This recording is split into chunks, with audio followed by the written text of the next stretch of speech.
capitaine, je suis dans la capitale. En bas de la tour Eiffel, les lumières scintigraphes. Y'a Neymar, y'a Mbappé, Gana Gay, Thiago Silva.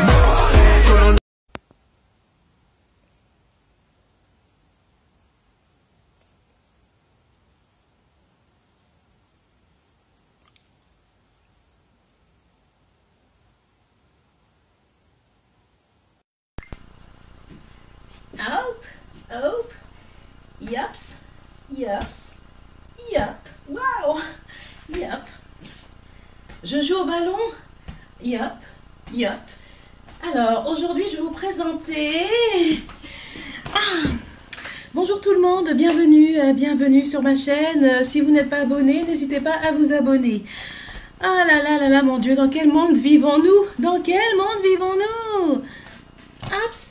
Ah, ça me fait du bien, vous voyez, ça me permet de développer mon adresse. Je joue au ballon, je suis en chemise de nuit. Non mais écoutez, je suis en chemise de nuit, j'ai pris ma douche, mais je travaille chez moi ce matin, donc je suis en chemise de nuit, j'ai le droit d'être en chemise de nuit. Bon, je suis en chemise de nuit et je joue au ballon, et j'adore. Ça m'amuse, youps, et voilà. Alors, bienvenue tout le monde, bienvenue. Aujourd'hui, nous allons parler de football. Est-ce que vous savez que le football, quand j'étais au lycée, le football, c'est ce que je détestais le plus. Ah mon Dieu, le football, j'aimais pas le football. Et quand je voyais des filles qui allaient jouer au football, je disais, mais elles sont folles. Moi, je vous dis, aller au football, franchement, non, ça me disait rien. Enfin... C'est pas une question d'être une femme, mais moi, personnellement, ça me disait rien. Mais alors là, le football, j'aimais bien regarder à la télé, mais aller regarder un match de foot en plein air, mais ça me disait, mais absolument rien. Par contre, si tu me disais que tu m'invitais au restaurant, oui, tu m'invitais au resto après le foot, bon là, ça m'intéresse, parce que je sais qu'il y a une invitation, il y a un truc derrière. Mais aller comme ça, un match de foot pour perdre mon temps, non, franchement, ça m'intéressait pas.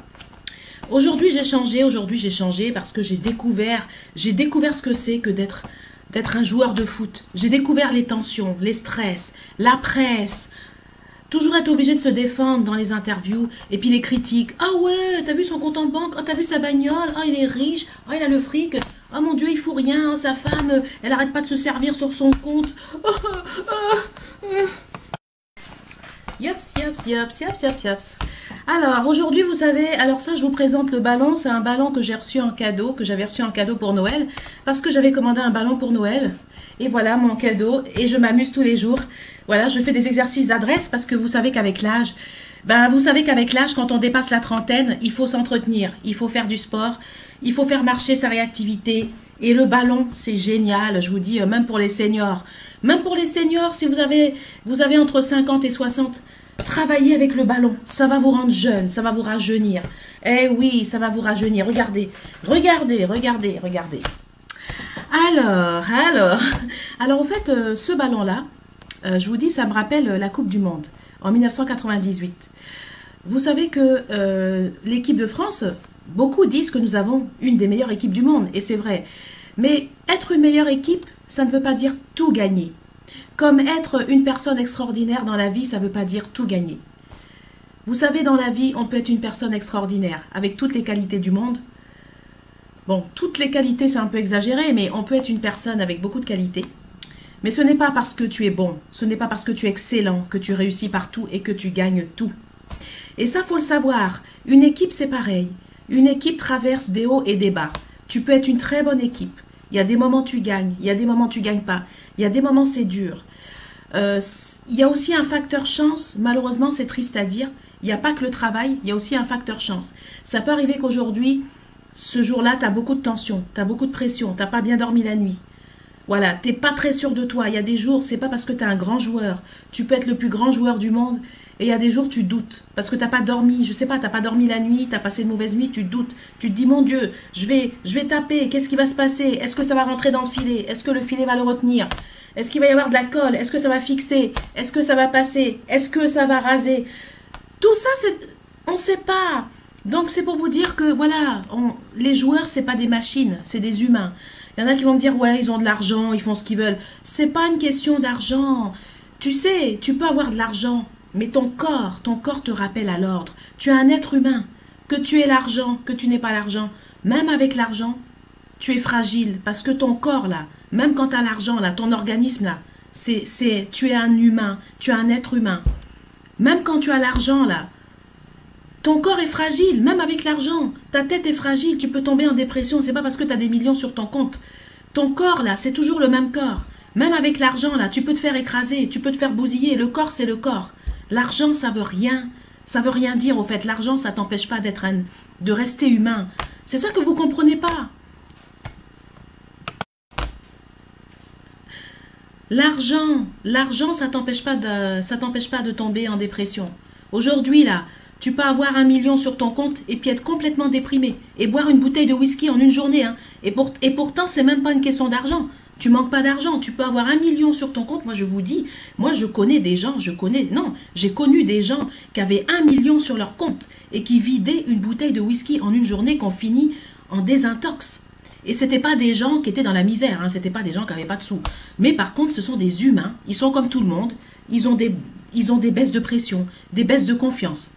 Tu peux avoir 1 million sur ton compte et aujourd'hui te dire, mon Dieu, qu'est-ce qui va m'arriver là? J'ai trop peur, je vais pas réussir à marquer le but. Regardez tous ces gens qui me regardent. L'argent là, l'argent ça t'empêche pas d'être humain. L'argent là, c'est pas ça. L'argent c'est important. C'est vrai que l'argent c'est important parce que la vie est chère. Si t'as pas l'argent, c'est vrai qu'il y a beaucoup de choses que tu peux pas faire. Ça c'est la vérité, je vous cache pas.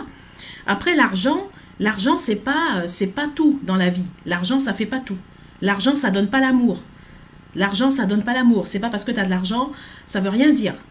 Ok, donc l'argent, ça ne donne pas tout. Mais si tu as l'argent et si tu as l'amour, c'est bien. Mais avec l'argent, on n'a pas tout. Ça, c'est clair. Mais l'argent, c'est important parce que sans argent, tu fais rien. Tu descends dans une ville, je sais pas, t'arrives par exemple, je sais pas, à Paris, t'as pas d'argent, tu dors dehors. Tu peux pas te payer un hôtel. Donc c'est vrai que l'argent, oui, l'argent, c'est important, mais c'est pas tout. Et l'argent, ça t'empêche pas d'être fragile. L'argent, ça t'empêche pas d'être déprimé. Ça t'empêche pas d'avoir la pression des journalistes. Ça t'empêche pas de perdre tes moyens. C'est pas parce que tu as de l'argent que que tout va être formidable au fait. Voilà, parce que tu restes humain.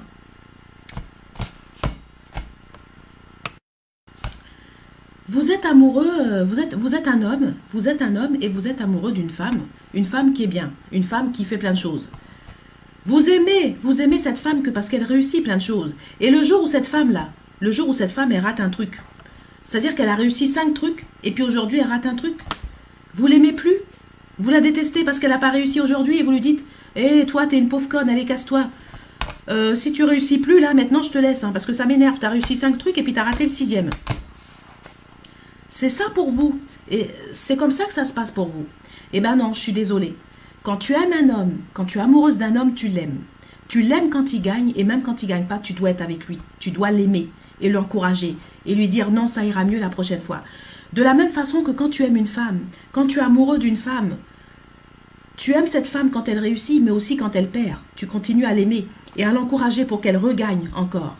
Tu la laisses pas tomber parce qu'elle n'a pas gagné cette fois-ci. Ah ouais, toi t'es une pauvre conne. Bon écoute, cette fois-ci tu gagnes pas, tu m'intéresses plus. Allez, au revoir. Eh bien, l'équipe de football, c'est pareil. Une équipe de football, tu l'aimes quand elle gagne, et quand elle gagne pas, tu restes avec elle. Tu la continues à la soutenir. Tu essaies de comprendre pourquoi elle n'a pas gagné. Tu essaies d'étudier le jeu. Mais tu l'encourages. L'équipe de football, qu'elle soit gagnante ou perdante, tu la laisses pas tomber et tu es avec elle. Donc ça, c'est une règle principale du football que je voulais vous rappeler aujourd'hui. L'équipe de France, on doit l'aimer quand elle gagne, mais on doit l'aimer aussi quand elle perd, parce que perdre dans la vie, ça fait partie du jeu. Malheureusement, dans la vie, on ne réussit pas tout. On a beau être le plus grand footballeur du monde, on ne réussit pas tout et c'est la réalité au fait. Voilà. Donc, soutenons nos équipes, pas seulement quand elles gagnent, mais aussi quand elles perdent. Après, il y a des gens qui vont dire, ouais, il fallait absolument qu'ils gagnent parce qu'ils sont super bien payés. C'est pas normal avec l'argent qu'ils touchent de ne pas gagner. Je suis d'accord qu'ils sont très bien payés, mais sachez que l'argent que les footballeurs touchent, c'est de l'argent qui sert. Parce qu'une fois qu'ils ont investi leur argent, c'est de l'argent qui va aller aider des écoles dans des pays où les enfants n'ont pas tout le matériel pour travailler.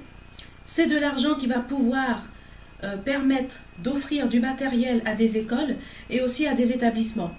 L'argent que les footballeurs gagnent, c'est de l'argent qui va être investi. Ça peut être dans l'immobilier, ça peut être dans des restaurants. Et après, cet argent-là, c'est de l'argent qui va permettre, par exemple, d'aider des hôpitaux. Vous savez qu'il y a beaucoup de pays où les hôpitaux ne sont pas équipés. Si je prends, par exemple... Alors, excusez-moi, je vais m'asseoir pour être mieux. Donc, si par exemple, je prends par exemple mon pays, mon autre pays, la Côte d'Ivoire, parce que je suis franco-ivoirienne, donc je suis aussi de la Côte d'Ivoire. Si je prends mon autre pays, la Côte d'Ivoire, vous savez qu'il y a beaucoup, c'est triste à dire, il y a beaucoup d'enfants en Côte d'Ivoire, beaucoup d'enfants qui meurent parce qu'il n'y a pas assez de place, il n'y a pas assez de couveuses dans les hôpitaux. Donc tous ces footballeurs-là, quand ils gagnent l'argent, ils investissent là-bas aussi. Et l'argent qu'ils placent, ça permet également d'offrir des couveuses à des maternités. Ça permet à des enfants de pouvoir vivre, d'avoir des couveuses, de pouvoir être en réanimation et de donner du matériel à des hôpitaux, de faire beaucoup d'actions. Donc tout cet argent que les footballeurs gagnent, croyez pas, c'est pas de l'argent, c'est pas de l'argent pour aller acheter des confettis, hein, c'est pas de l'argent pour aller acheter des gadgets. C'est de l'argent qui est réinvesti dans l'immobilier, c'est réinvesti dans des restaurants, dans l'immobilier, dans des actions. Et ensuite, il y a une partie de cet argent qui gagne, qui va dans des actions, dans des écoles, pour aider des enfants, des élèves, aider également des hôpitaux, des maternités, et investir également dans les maternités, offrir des couveuses, pour que, parce qu'il n'y a pas assez de place, c'est triste à dire, moi dans mon pays, en Côte d'Ivoire, il y a plein d'enfants qui meurent, des bébés qui meurent, souvent des jumeaux, parce qu'en général, les jumeaux, ils sont souvent prématurés. Et des enfants qui meurent parce qu'ils ne peuvent pas être en couveuse. Il n'y a pas de place. Il n'y a pas assez de couveuses. Il n'y a pas assez d'appareils pour les femmes. Et tout ça aussi. Et tout cet argent-là, donc tout cet argent qui est versé aux joueurs, ça part dans la consommation. Ça permet à des grands magasins de pouvoir vivre. Et ensuite, ça réinvestit de l'argent. Et c'est placé également dans des actions humanitaires pour aider. Donc ce n'est pas de l'argent perdu. Après, je veux bien comprendre que les joueurs, oui, sont très bien payés. Et gagner un jeu et l'argent, c'est deux choses différentes. Parce que, comme je vous ai dit, tu as beau avoir de l'argent sur ton compte en banque, le jeu, c'est autre chose. Le jour, ton état mental, comment tu te sens ce jour-là, comme je vous ai dit, il suffit qu'il y ait un petit truc, une petite erreur ou un petit truc qui est fait, il suffit d'une petite seconde et que ça fait tout basculer au fait. Donc c'est très dur, c'est très dur. La tension, les journalistes, le terrain, la pression, tout le pays qui t'attend pour la victoire, c'est très dur. Et après, bien sûr, les remontrances, les gens réagissent différemment. Des fois, tu te fais insulter, on te traite de con, on te traite de feignant, t'as rien foutu sur le terrain, t'as rien fait. Tout ça, c'est dur aussi, il faut encaisser au fait. Donc après, c'est vrai que ce qui est important dans le football, dans une équipe de football, ce qui est important, c'est comment dire, faire un paravent avec toutes ces insultes-là, parce que c'est vrai que les joueurs aussi, des fois, je ne vous cache pas qu'ils reçoivent des insultes, mais ce qui est important, c'est avoir du recul et se remettre en question. Se réunir, se remettre en question, réfléchir sur le jeu. Qu'est-ce qui s'est passé, qu'est-ce qui n'a pas été, qu'est-ce qu'on peut améliorer. Voilà, donc c'est surtout ça, et puis voir l'avenir et préparer les prochains matchs. Il y en a qui vont dire oui, ils ont l'argent et ils marquent pas, ils sont très bien payés. Mais gagner le jeu et l'argent, ça c'est deux choses différentes. Parce que ton état sur le terrain ce jour-là, ce que tu vas miser ce jour-là, tes actions ce jour-là et ce que tu as sur ton compte en banque, c'est deux choses différentes. Ça n'a absolument rien à voir. Ce n'est pas parce que tu as de l'argent sur un compte que tu vas forcément gagner. Parce que le jeu ne dépend pas de l'argent. Là, le jeu, ça dépend d'une stratégie, ça dépend d'un réflexe. Peut-être que tu n'as pas eu le bon réflexe au moment où tu aurais dû réagir. Peut-être qu'il y a une petite seconde qui est passée, je ne sais pas. Ça tient au fait à peu de choses pour que tout bascule au fait. Et c'est ça la magie du match, c'est que ça ne s'amuse pas au fait. Ça ne s'amuse pas. Alors, donc voilà, donc je vous présente mon ballon que j'ai gagné pour Noël. Ce ballon, ça me rappelle le match qui a eu lieu entre le Brésil et la France. Et c'est vrai qu'en 1998, il y a eu la Coupe du Monde et la France qui a gagné. Et voilà, et bon, et vous voyez que le football, au fait, c'est imprévisible. Regardez par exemple la Coupe du Monde 98. Le Brésil, qui était pourtant une super bonne équipe, a perdu. vis-à-vis de la France, alors qu'ils auraient dû gagner. Donc là aussi, on peut se poser des questions. On peut se dire, mais pourquoi le Brésil, une si bonne équipe, comment ils ont pu perdre la coupe du Monde vis-à-vis de la France? Et les gens ne croyaient même pas. Les gens ne croyaient même pas quand on leur disait, oui, la France a gagné vis-à-vis du Brésil. Mais les gens disaient, mais c'est faux, mais c'est pas possible. Mais qu'est-ce qu'ils ont fait, la France? Mais qu'est-ce qu'ils ont fait pour gagner? Donc vous voyez que le match, c'est imprévisible. Des fois, celui que tu t'imagines pas qui va gagner, eh ben, il gagne. Et des fois, tu peux être une superbe équipe comme le Brésil, hein, en 98, et ils ont perdu. Ben, ils sont arrivés en finale, mais ils ont quand même perdu. Et qui pensait ça? Et on ne croyait pas, on se disait, ben, la France, on disait, oh là là, on va se faire... Le Brésil, ils vont nous mater, ah ben non, ils sont forts. Et puis finalement, la France avait gagné la Coupe du Monde. Donc, aimons nos équipes. Quand ils gagnent, soutenons-les, et quand ils ne gagnent pas, ben, remettons-nous en question. Enfin, je veux dire, remettons-nous en question avec eux, soyons en communion avec eux, et surtout soutenons-les. Parce que c'est avant tout notre équipe de France. On ne peut pas les aimer que quand ils gagnent. Il faut les aimer aussi quand ils perdent. Bien sûr, leur donner un ultimatum, leur dire de gagner la prochaine fois. Mais par contre, vous ne pouvez pas les détester quand ils perdent. C'est pas possible. Quand tu aimes une femme, quand tu es amoureux d'une femme, tu peux pas l'aimer que quand elle réussit. Il faut l'aimer aussi quand elle a des échecs. C'est pareil quand tu es amoureuse d'un homme. Ben, tu peux pas aimer cet homme que quand il réussit. Et le jour aussi où il n'a pas réussi quelque chose, c'est ton homme, tu continues à le soutenir, tu continues à l'aimer, tu continues à dire, allez mon chéri, vas-y, hein, la prochaine fois ça ira mieux, je te ferai gagner, je t'aiderai, voilà, je te soutiendrai moralement. Sur ce, je vous dis à bientôt, et vraiment, allez les bleus, ne vous découragez pas, et moi je continue ma journée, je travaille et je joue au ballon chez moi, pas besoin d'aller sur un terrain de foot. Bye bye.